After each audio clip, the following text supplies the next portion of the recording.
Welcome into the Scene Project Sports Network. I am your host, Bubba Startz, and with me today is award-winning motorcycle builder, Angel Whitehorse. Angel, welcome to the show. Hi, thanks for having me. It's absolutely a pleasure. Got to meet you last year. We were both out at the Buffalo Chip. You were a little bit busier than I was with all the things that you were doing. But we're going to talk a little bit about that experience and all the things that you do. I love your YouTube channel. Get to watch you build these beautiful bikes that you're always working on, whether it's in the shop or out in the front yard. But before we get into all of that, really just want to give you a minute here. Give us a little bit of your backstory, and then we'll pick it up from there. All right, so I'm Angel Whitehorse, or Instagram Angel_of Anarchy. It's also on YouTube. I build motorcycles, and I have been for the past 2 years. I've won out at Harley Rendezvous, Sturgis, in Daytona at Willie's Chopper Time, the Iron Goddess of Florida, and many others in the past 2 years that I'm super grateful for. I started building because I was bored pretty much. I moved to Florida and there's a junkyard here, and you can see all the wonderful parts behind me.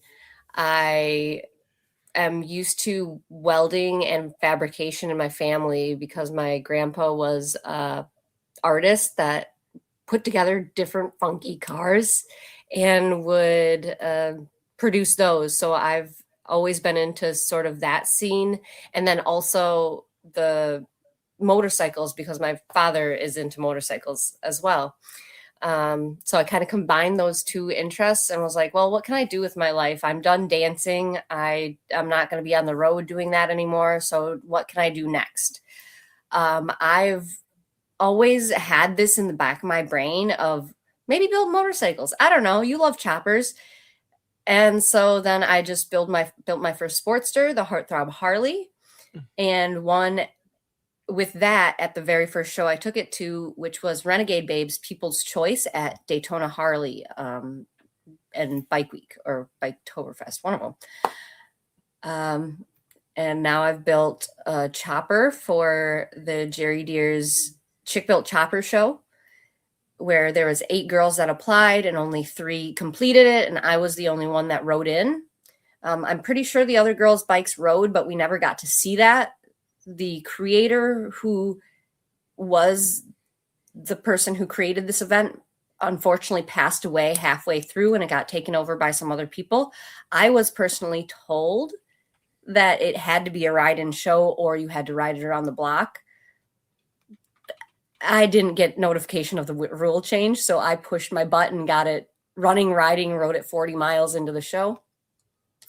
And then now I am building this, which is a Sportster chopper for Smokeout 2026 in North Carolina.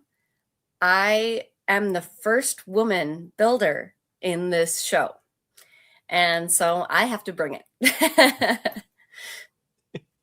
No, and you have never lived a typical life, right? I think from an early age, kind of, I joked a little bit off camera with you being a welder by trade myself, although I haven't done it for a couple of years now, that you kind of grew up underneath the hood, right? In your grandpa's junkyard and in his shop, I'm sure. And, probably running a grinder at a very early age and working with tools. So while you've only been building bikes for 2 years, the fabrication side of it, you've kind of had your hands on from a very early age, and bringing an artistic mind, I feel like, to it, just because of growing up around someone like your grandfather, who sounds like an absolutely incredible individual that would just take the things around and to create sculptures out of them. Yeah. And now you're kind of bringing that artistic side into the bike building and really making what I would call, I guess, functional art, right? But art that you can ride around. Yeah. I think all choppers that people put their heart and soul into are art. I think there is a distinction that needs to be made between people's bikes that they ride around and are motorcycles and are actually functioning, and then motorcycles that are art, though, because there's been an influx in the scene of people just building a bike that doesn't fully function, but it looks awesome. They roll it into a show. They win with it, they roll it out, and it's a piece of art to me. It is great. It's a piece of art, but it is not functional. But building bikes that fully run and are art is the business I'm in, that I would like to see more of. There are plenty of young kids around doing this, that are building functional bikes that are art, but it's been really flooded in the scene that a lot of these bikes don't run that you see out there at bike shows and being platformed online. It's become really sad. I personally think. Right. And for someone like me who's not fully ingrained in the culture, although I did grow up in the Black Hills and have always, Sturgis is just a big part of our life naturally. Motorcycle culture hasn't necessarily been something that I've been a big part of. So while you may be able to look at a bike that's on a showroom floor or up and, on an elevated stage and out there and be able to go, yeah, that bike doesn't run, I would never know that. Right. Exactly. And I think there's a distinction for people that maybe aren't ingrained in the culture, but do appreciate it. Right. And I guess that's kind of where I find myself, right, is as an appreciator of the artistry of it. But I think that I'm more inclined to see the ones that we can see out on the highway cruising around the pigtails in the Black Hills, as well as on the showroom floor. Oh yeah. Yeah. I believe bikes should be ridden. I don't believe they should be just sitting there. I'm a rusty, crusty rat bike girl through and through. People have these chromed out, beautiful, can't get a nick on it, can't get a scratch on it. They're beautiful. They're awesome. Love it. But where's the love? Where's the riding? Where's oh, I got this scratch when I dumped it here. Oh, I remember my friend kicking his leg over and falling and then his back scratching my tank here. Oh, sat out in the rain. I can ride it in the rain. I can ride and not worry about anything, not worry about rocks being kicked up and ruining my paint. Although I do my own paint work and stuff like that, I use the cheapest materials I can find. I use rattle can spray paint, acrylic paint from Walmart. My gold leaf is just gold leaf from Walmart. And the only expensive paint that I used was a 2K clear that I still was only a spray can that you pop the bottom in and spray. Everyone is like, oh, you need to use this. Do what you want. Do what you want. If it doesn't work out, it doesn't work out. Make sure that's not safety wrong, but just everyone can. That's what choppers are about. There's a lot in the scene of, oh, traditional choppers are this way. And I'm like, no, original choppers were the poor kids and poor people that couldn't find a dealership near them that would just take parts from whatever they could get and make them put together and run. And that's what I love about the chopper scene or my look into the chopper scene is kind of reducing, reusing, recycling part of it. And using what you got instead of having to go out and buy a new fancy new thing. There's so much in the world of just, oh, I'm just going to throw it away and buy a new thing when it's easily fixable, easily cleaned up. It just takes a little bit of elbow grease. Yeah, I feel like you're showing off your Midwestern roots, right? Being someone who was raised in the Midwest as well. And, my father-in-law is a farmer, right? Nothing gets thrown away until it's just absolutely destroyed, right? Mm-hmm. And we're always trying to fix it. There's not the money always to go out and to just buy something brand new, and finding a way to take something old and to make it beautiful again. I think there's really something magical about that. No doubt you get that from your upbringing and the people in your family, that you're very much a duct tape family. If you can't be fixed with duct tape or super glue, you're not a Whitehorse. That's so well, and speak to a little bit about it. I know that you kind of raised in Wisconsin, and that's where the family is from.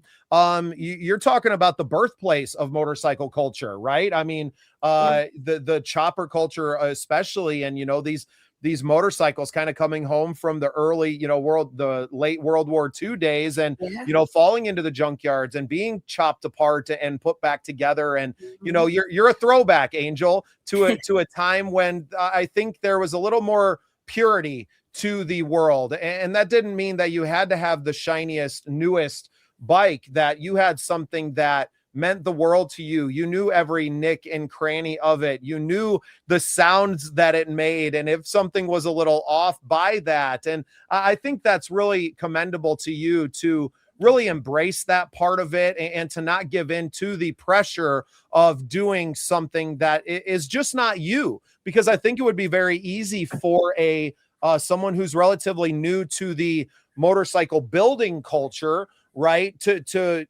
kind of give into a little bit of that peer pressure. And you Oh, are very staunchly yourself, and proud of it, and I appreciate that. a little bit too much sometimes, though. To be honest, I have definitely lost out on jobs and opportunities just for because of who I am. Whether it be my views, the way I dress, or even the way I talk, like my swearing. I'm not a proper girl in the sense of I don't swear. I have the mouth of a sailor. I am not proper in that way. I try to reel it in sometimes, but most of the time, it's what you see is what you get with me. And people think that I'm rude or mean, but I think it's part of my autism to just do and say things that are staunchly correct. And it rubs people the wrong way. Yeah, even though your name is Angel, there's no sugarcoating Yeah. to you whatsoever. What you're gonna find is gonna be probably covered in a fair amount of grease, and probably a little bit of sand from working out in the front yard as well.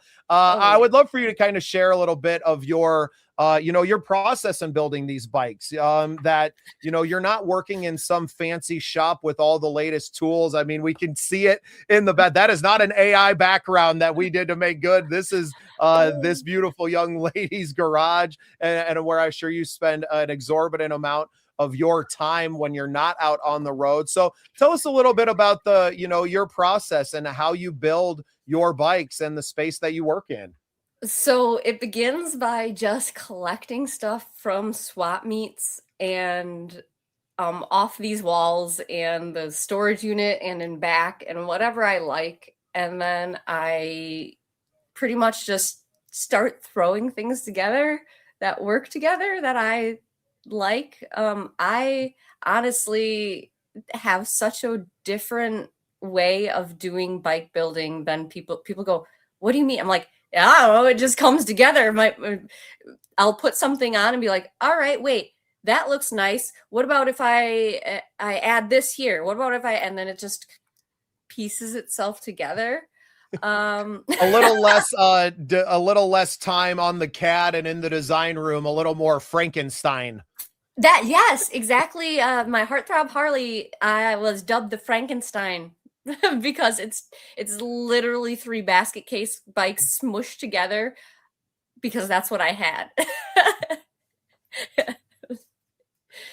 I think it's so cool. Like I said, someone who's not necessarily ingrained in the culture, to see what you're doing, taking and reclaiming all of these, old parts, and just kind of putting it together. I know you have the YouTube channel, and you do a lot of your videos. Are you building the bike and kind of showing your process in there and sharing that? Now, are a lot of your fans of the YouTube channel and fans of your bike, do you find them to be of a certain ilk, maybe some of the older gentlemen that can respect and appreciate what you're doing with some of these parts, or is it really a swath of everyone? So the younger kids hate me. Um well, not I shouldn't say that. That's such a strong word. They But probably like just don't know how to take you, Angel. I don't know. But also the older I don't know. I've heard that I am not liked in the motorcycle scene just because I'm annoying. But like annoying because of my views and annoying because they see my ass all the time everywhere. Um, I, You I don't find it care. on a I bike don't. most of the time, or in a Um, van, I guess. yeah. So like I don't know, by the content I post and the fact that I'm on Playboy, people think that I am just trying to use my body as a way to get ahead in this world. But to me, if it's going to happen either way of me being sexualized while doing this. So if I can get ahead of it and choose it myself instead of getting all these horrible, nasty comments that I have to fight all these people for, instead can make money off of it, why not? Why am I going to sit here and make myself miserable and delete comments and fight with people? Instead, embrace it and be like, all right, yeah, sure, I'll be the sexy motorcycle builder. Sure, yeah, but now you got to pay me for the content that you want to see.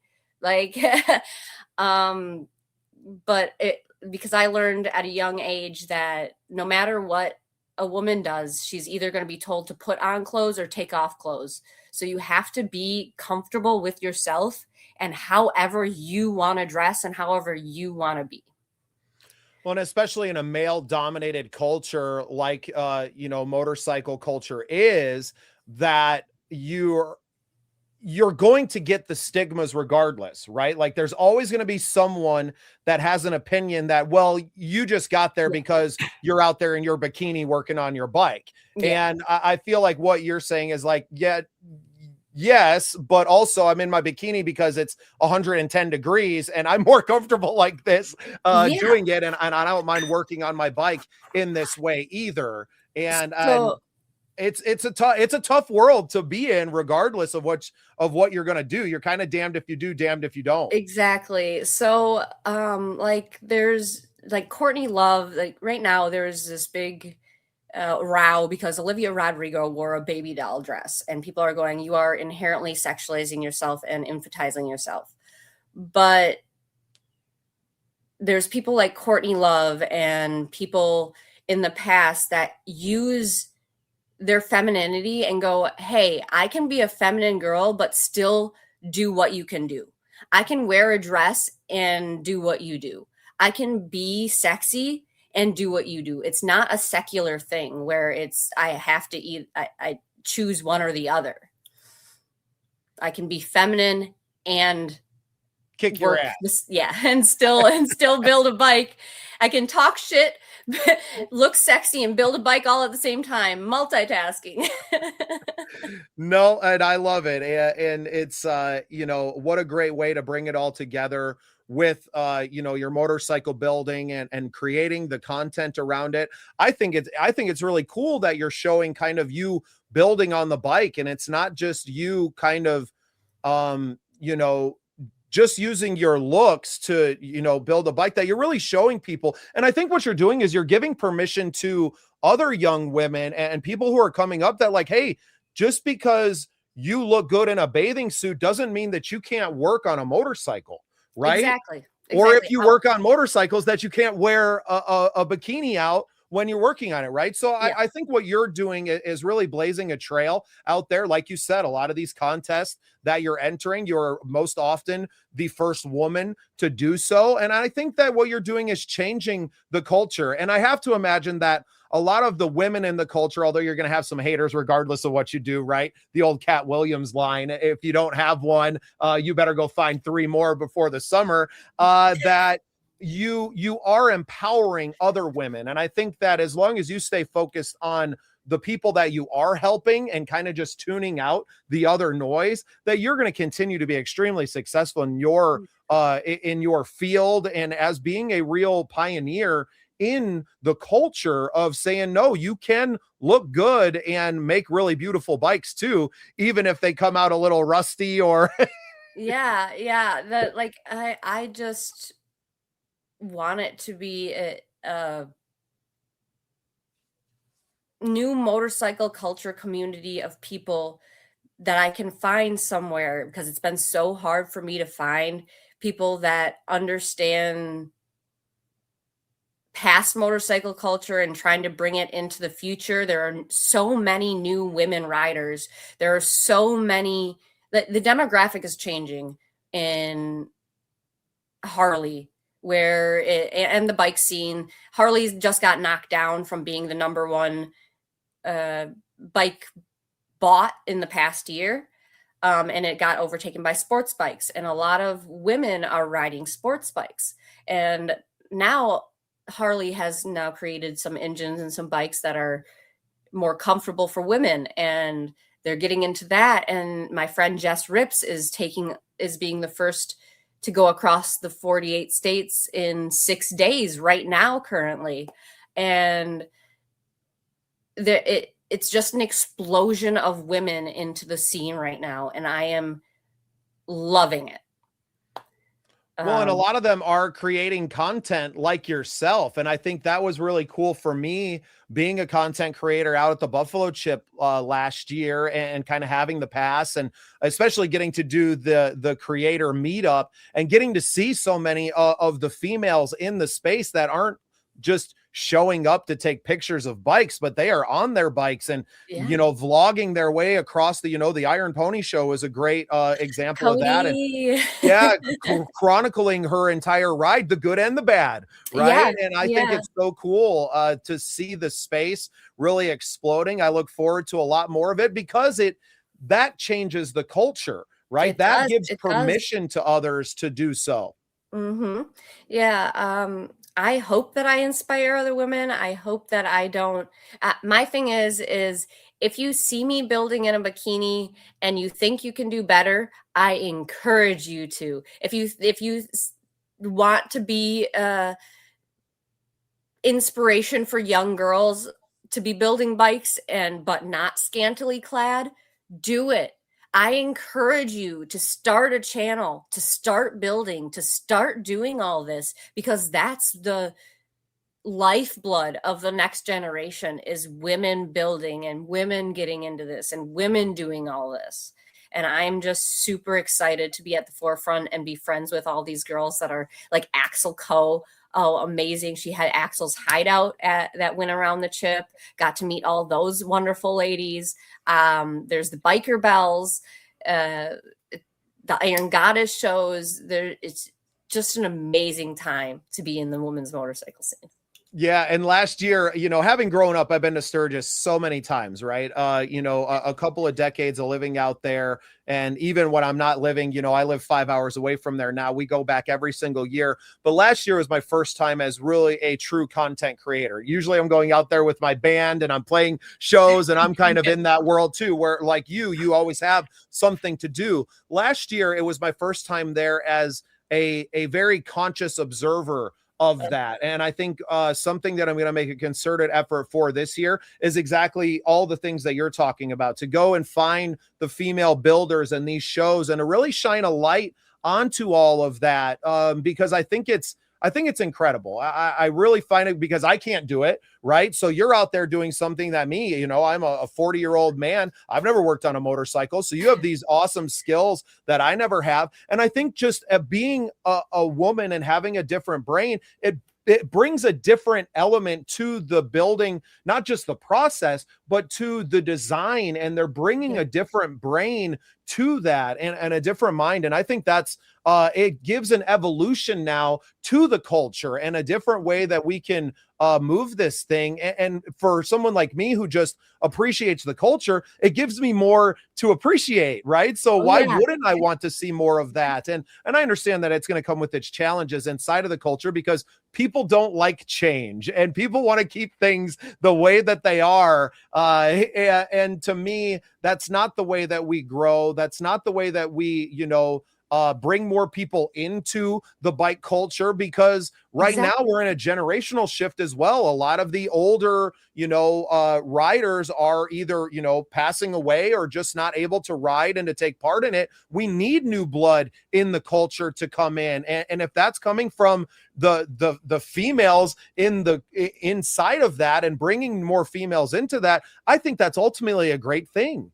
So yeah, with the old blood dying and stuff, with also with all these parts, is that's how we keep getting more and more and more parts, because the old heads are just like, I can't go to these swap meets anymore and be sitting out here in the sun. You want to buy my whole lot? And it's really unfortunate because there are a lot of times it's like in Connecticut or somewhere else that we can't get to. And their families, they're like, my daughters, my sons are just going to throw all this away. And that's where we're going to lose so much in the next few generations if these young kids don't go out and just buy lots of like literally you can buy like probably this whole wall of bars from somebody for like $300 and resell it at double, triple, quadruple the price for each bar, and then make your money back on selling two of them, and then the rest is profit.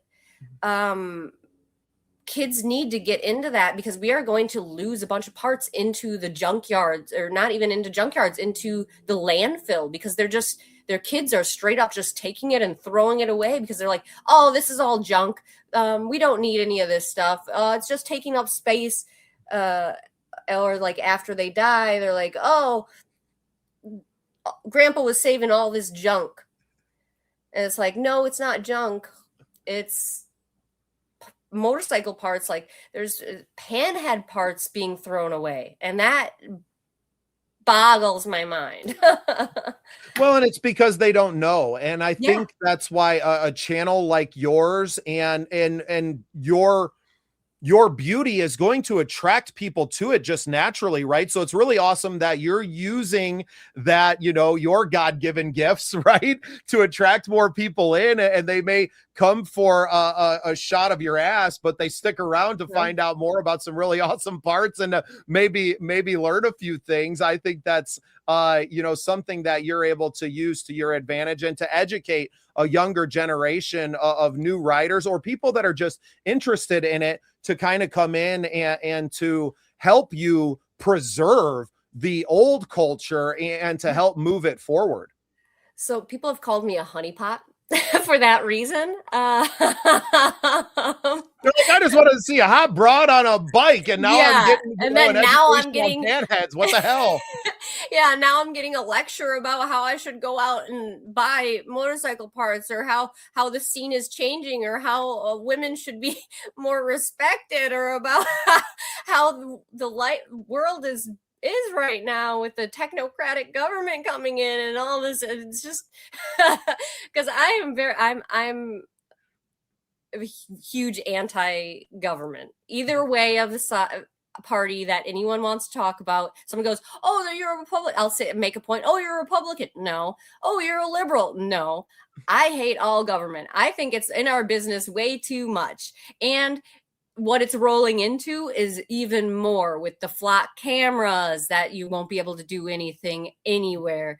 The fully surveillance Wi-Fi networks that are going up, the autonomous robots, all this stuff that is can bring us into a new future, but they are using it in a way to surveil the average person.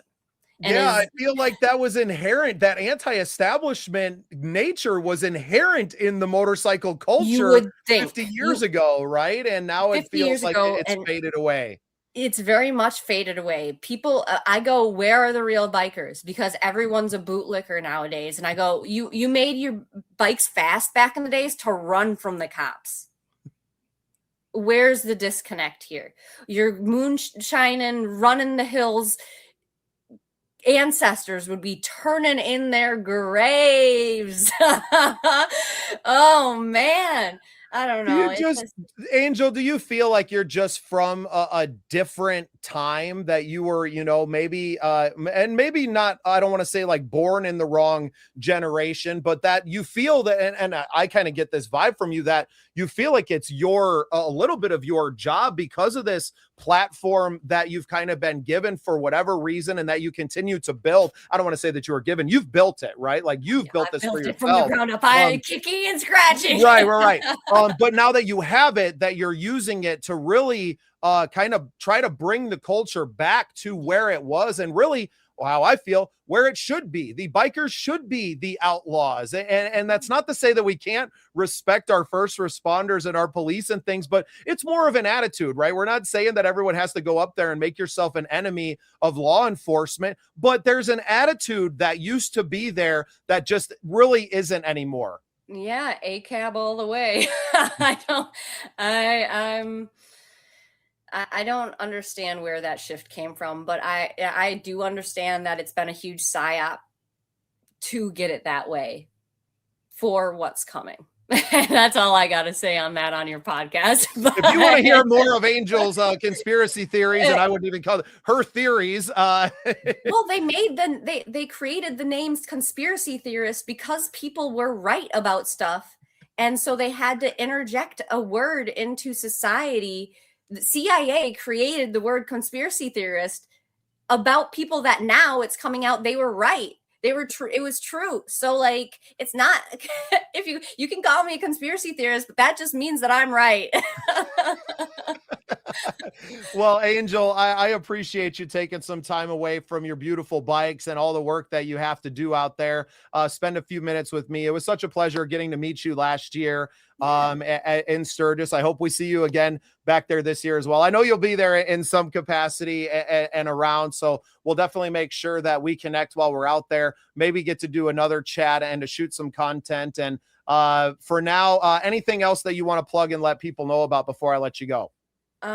Check out Strange Days in New York, I believe, Idle Hands in New Jersey, I believe, and the Midwest Cycle Show in Wisconsin. I am going to be at all three of those events and possibly more around the United States. Check my schedule online when I drop it, and also check me out on my Playboy, playboy.com/Pocahotness. Well, so grateful to you for everything that you're doing to move the culture and to continue to be an inspiration to women inside of the motorcycle culture, and keep doing exactly what you're doing. Can't wait to run into you and to see that beautiful bike that's in the background now, all done, hopefully, by the time I run into you in August. And thank you so much for being part of the scene. Thank you for having me.